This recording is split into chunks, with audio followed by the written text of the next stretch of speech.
The night I almost died did not begin with drama. It began like hundreds of other nights I had worked before, with tired feet, a lukewarm cup of coffee, and the quiet belief that I was strong enough to carry one more shift. I was 55, experienced, trusted, the kind of nurse people leaned on without asking how much weight I was already holding. I had spent decades telling others they would be fine, that we were doing everything possible, that fear was natural and hope was necessary. That night I told myself the same lies. Hospitals have a smell that never leaves you once you learn it, a mixture of disinfectant, metal, and human vulnerability. I had learned to breathe through it, to make it invisible. I walked past rooms where machines whispered and blinked, past faces waiting for news that could change their lives forever. I remember thinking, almost absent-mindedly, that life is strange that way. It can turn in a hallway, between one room and the next without warning. The pain came suddenly, sharp enough to steal my breath. For a moment I leaned against the wall, annoyed more than afraid. Nurses are trained to push through discomfort. We are taught that our bodies are tools, reliable until proven otherwise. I told myself it was nothing, just exhaustion, dehydration, another reminder that I was no longer young. Then the world tilted, not dramatically, but gently, like it was asking me to sit down. That was when I knew something was wrong. As they rushed me onto a stretcher, I caught fragments of sound, familiar voices calling out vitals, the rhythm of urgency I had heard so many times before. It should have comforted me. Instead, I felt strangely detached, like I was watching a scene I had already memorized from the outside. I remember thinking how ironic it was that after a lifetime of standing at bedsides, I was now lying on one, staring up at the same ceiling lights. Fear arrived late. When it did, it was quiet. Not panic, not screaming. Just a small, honest thought rising in my chest. This might be it. I had seen enough endings to recognize the shape of one. I wanted to say something, to ask someone to call my family, to explain myself in ways I never had time for. But my body did not listen. It was already slipping away from me. And then, without warning, everything changed. The noise faded first. The alarms, the voices, the hurried footsteps all pulled back like a tide. I felt lighter, not in a metaphorical sense, but in a way that was unmistakably real. The weight of my body, the ache in my joints, the constant hum of fatigue I had carried for years simply disappeared. I was aware, deeply aware, but no longer confined. I realized I was no longer inside myself. Below me, I could see my body on the table. It looked smaller than I expected, more fragile. People were working on it with urgency and care, doing exactly what I had done for others so many times before. I felt no pain watching this, no fear, just a quiet recognition that something profound was happening. Something my training had never prepared me to understand. I had always thought death would be loud or dark or frightening. Instead, it was still, peaceful in a way that made me question everything I believed about endings. Time felt different, not slower or faster, but irrelevant. Moments did not pass. They existed. Then the memories began, not in order, not as a judgment, but as truth. I saw myself as a young nurse, eager and proud, believing that competence was the same as compassion. I saw patients I had cared for well, and others I had rushed past because there was always another task waiting. I saw my parents aging while I told myself there would be time later. Later, I had learned, is a dangerous word. What surprised me most was not the mistakes. It was the moments that mattered most had seemed so small at the time. A hand held longer than necessary. A conversation delayed too often. A kindness withheld because I was tired. In that place, there was no excuse, but there was also no condemnation. Just clarity. And then, just as gently as I had left, I was pulled back. When I woke up, the first thing that returned was weight. Not pain at first, not fear, but weight. As if someone had gently placed all the years I had lived back onto my chest at once. My eyelids felt heavy, my mouth dry, and the light above me burned brighter than it ever had before. Voices floated in and out, familiar but distant, like sounds heard underwater. Someone said my name. Someone said I was safe. I nodded because that is what people expect you to do when you survive. But inside me something felt unfinished, almost mournful. They told me I was lucky. I had said that word to patients and families, more times than I could count. Lucky, as if survival is always a gift that arrives neatly wrapped. But lying there, staring at a ceiling I had stared at from so many other bedsides, the word felt hollow. I had come back, yes, but I had also left something behind in that quiet place where fear did not exist, and I could already feel the loss of it settling into me. Recovery slowed time in a way my life never had before.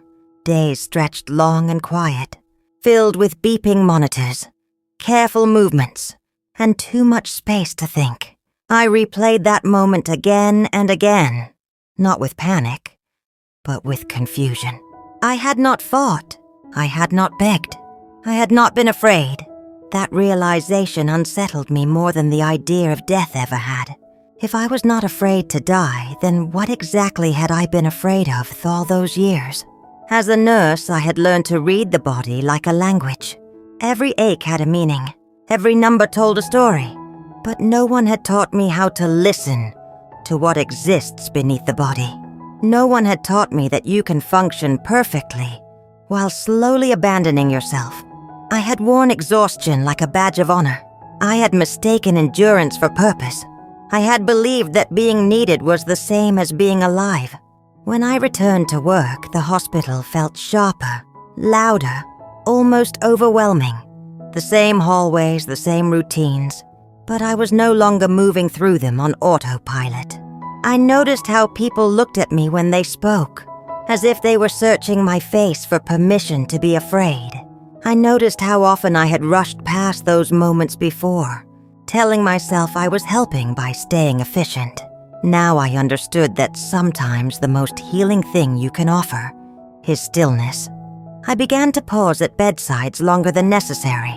I let silence stretch without trying to fix it. I listened without rehearsing my response. Patients changed when I did that. Their shoulders softened. Their breathing slowed. Some of them cried. Some of them smiled. And every time it happened, I felt a quiet ache inside me. The ache of realizing how often I had denied myself that same patience. The memories that surfaced during my recovery were not dramatic ones. They were ordinary, almost forgettable moments that carried more weight than I had ever realized. A phone call I postponed because I was tired. A conversation I cut short because I was busy. An apology I never spoke because I assumed time would smooth things over. Time does not smooth things over. It simply moves on, carrying your unfinished words with it. At 55, you stop believing you are endless. You start seeing patterns instead of possibilities. I saw how often I had chosen being strong over being honest. How often I had hidden my own needs behind professionalism. I had spent years caring for others, while quietly teaching myself that my own limits did not matter. Almost dying showed me the cost of that belief. I was not shown a list of my failures. I was shown the truth of my attention, where I placed it, where I withheld it, what I valued enough to protect, and what I sacrificed without realizing it. There was no judgment in that clarity, only responsibility. Responsibility is heavier than guilt, but it is also more useful. I began to forgive myself slowly, not because I had done everything right, but because I finally understood why I had done things the way I did. I had been afraid of stopping, afraid that if I slowed down, everything I was holding together would fall apart. What I learned instead was that slowing down was the only way to see what truly mattered. I called my family more. I spoke less and listened more. I stopped pretending I was fine when I wasn't. These changes did not feel heroic. They felt quiet and necessary, like breathing properly after years of shallow air. People noticed, but more importantly, I noticed. I felt present in my own life for the first time in a long while. Death did not teach me what comes after. It taught me what we avoid before. We avoid stillness. We avoid uncomfortable truths. We avoid admitting that we are tired, lonely, or afraid. We stay busy so we do not have to listen to ourselves. Almost dying stripped that noise away and left me face to face with the person I had been postponing. I am not fearless now. I am simply more honest. I know that life does not ask us to be perfect. It asks us to be awake. Awake to the people in front of us. Awake to the cost of our choices. Awake to the fact that time is not waiting for us to feel ready. Every shift, every quiet moment now carries a different weight. Not urgency, but meaning. I no longer live as if later is guaranteed. I live as if now is enough to pay attention to. And sometimes, when the ward is quiet and the lights are low, I remember that place without sound or fear, and I ask myself a question that has become impossible to ignore. Now, years later, I carry that experience with me like a compass. It does not point north. It points inward. When I am tired, when I am irritated, when I feel myself slipping back into old habits, I remember what it felt like to exist without a body, without roles, without excuses. Death did not show me answers about the afterlife. It showed me responsibility. Responsibility for how I treat people when I think it does not matter. Responsibility for the moments I dismiss as ordinary. Responsibility for myself. As a nurse, I still save lives when I can, but I no longer believe that is the highest calling. The highest calling is presence. To be fully there, even when it hurts, even when it is inconvenient. To recognize that every person you meet is carrying a story you will never fully know. I have watched patients take their last breaths with more awareness than they ever lived with. I have watched others cling to life with fear because they never made peace with it. The difference is not circumstance. It is attention. What happens after you die is a mystery I cannot explain, but I know what happens before you do. You are given countless chances to notice, to choose, to love more honestly. And most of us spend those chances distracted, convinced we will get to what matters later. I thought I was trained to save lives. Nothing prepared me for the truth that living is a skill. And like all skills, it must be practiced deliberately. Death did not end me. It interrupted me long enough to wake me up.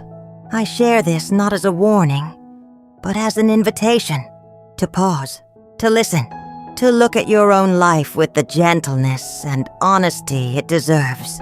If your life were shown back to you exactly as it is right now, what would you hope it would say about how you chose to live?